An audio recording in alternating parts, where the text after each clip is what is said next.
Tako, zdaj malo nam je že jasno, kaj so aksiomi, kaj so definicije, kaj so izreki. Za nas bojo bolj kot ne kar vsi enaki, jaz vam jih bom povedala, vi jih boste mogli znati pa uporabiti oziroma znati. Tako, no, in malo se bomo pogovorili, kaj je to vzporednost, kaj je to pravokotnost in kaka pravila iz tega pridejo in kake definicije. Najprej imamo aksiom v vzporednici. In sicer pravi takole: skozi izbrano točko, ki ne leži na premici, lahko tej premici narišemo natanko eno vzporednico. Si bi zdaj mi mogoče to malo skicirali. Imamo eno poljubno premico, jo označimo recimo s P, in potem, če tule izberemo eno točko A. Skozi izbrano točko, ki ne leži na premici, lahko tej premici narišemo natanko eno vzporednico, ne. Ja, kaj to pomeni, ne? To pomeni tole, ne. Če mi vzamemo neko premico, to z geotrikotnikom sicer delamo, in če hočemo, da je vzporedna premici P, potem je takole recimo približno najboljša možnost, ne. Takole že ne bi bilo, ne bi bilo, ne bi bilo, se pravi, kakorkoli mi drugače vrtimo, ne gre, a ne. Recimo, če pa je vzporedna, potem pa natanko ena gre, ne moremo dve zložiti. Malo sem zakomplicirala, ne. Se pravi, skozi eno točko lahko gre natanko ena vzporednica. Če sta si dve premici vzporedni, potem jih označimo tako, ne, rečemo ime prve, dve vzporedni črti, pa ime druge. No, premica je vedno vzporedna sama sebi, ampak mogoče boljše, da damo zdaj neko drugo premico, ne. Se pravi, znak za vzporednost sta dve ravni črti. No, potem pa relacija oziroma odnosi med vzporednostjo pa tako. Vsaka premica je vzporedna sama sebi, ne, in zato lahko rečemo, da je P vzporedna P. No, potem tudi lahko zamenjamo relacijo, ne, rečemo P je vzporedna Q ali pa Q je vzporedna P. Se pravi, če je ena vzporedna drugi, je tudi druga prvi.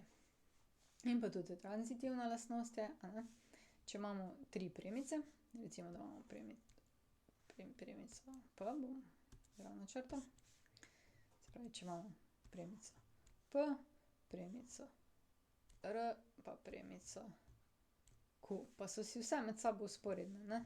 Recimo tale je P, tale je Q, tale je R. Zdaj, če je P vzporedna Q pa Q vzporedna R, potem je tudi kar direktno P vzporedna R. Tako. To velja. Okej. To bo se mogoče kje pri kakih, ko bomo iskali kake kote, pa to potrebovala, ne. Tako, zdaj imamo pa naslednjo definicijo. Kota sta sovršna, če se njuna kraka dopolnjujeta v premico. Pa dajmo kar tole narisati. Jaz bom zdaj kar sovršna kota narisala, in sicer takole. Zdaj, če pogledamo, imamo en kot tule vmes. Ta krak ima tule en krak, pa tule drug krak, ne, to je kot alfa ena. In če hočemo zdaj dobiti sovršna kota, potem ta krak podaljšamo naprej v premico, pa ta krak podaljšamo naprej v premico in dobimo tukaj alfa dva, ne. In ta dva kota sta si sovršna. Se pravi, ta kot pa ta kot sta si zdaj sovršna in sta tudi enako velika, se pravi skladna. Če imamo dva kota, ko se dve premici sekata, dobimo dva kota, a ne. Eden je tale recimo alfa ena, ta je recimo, ne vem, 60, potem je bil pa ta njegov dopolnilni kot.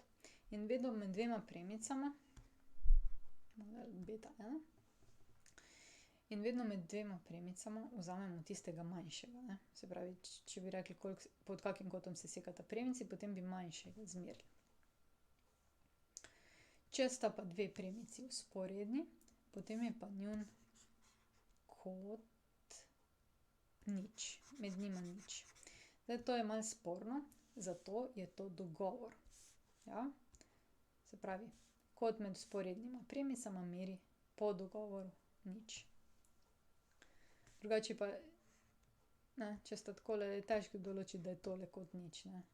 Je pa res, da če prestavimo eno na drugo, potem nimata nič kota. In zato so se odločili za nič. In tudi vse računske operacije se potem lahko na to naslanjajo, ne. No, potem pa izrek pravi, imamo premico r. In ta premica r seka premico p pod kotom alfa, premico q pa pod kotom beta. Ti dve premici, p in q, sta vzporedni natanko takrat, ko je alfa enak beta. To pomeni zdaj, a ne, tale dva morata biti enaka, pa sta p in q vzporedni, ne. Nekako že na oko vidimo, da je to res, drugače pa se tudi obstaja dokaz. Namreč ker izrek, vidite, izrek pomeni, da ga je treba dokazati, a ne. To je zdaj manjši izmed kotov, prav tako sta si tale in tale dva skladna. Mi tega dokazovali ne bomo. Če pa koga zanima, pa zagotovo obstaja v literaturi ta dokaz.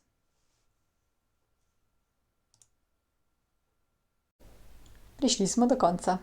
Če želite ali morate videti več, si poglejte na moji spletni strani ninarazlaga.si ali pa se naročite na moj YouTube kanal. Se vidimo!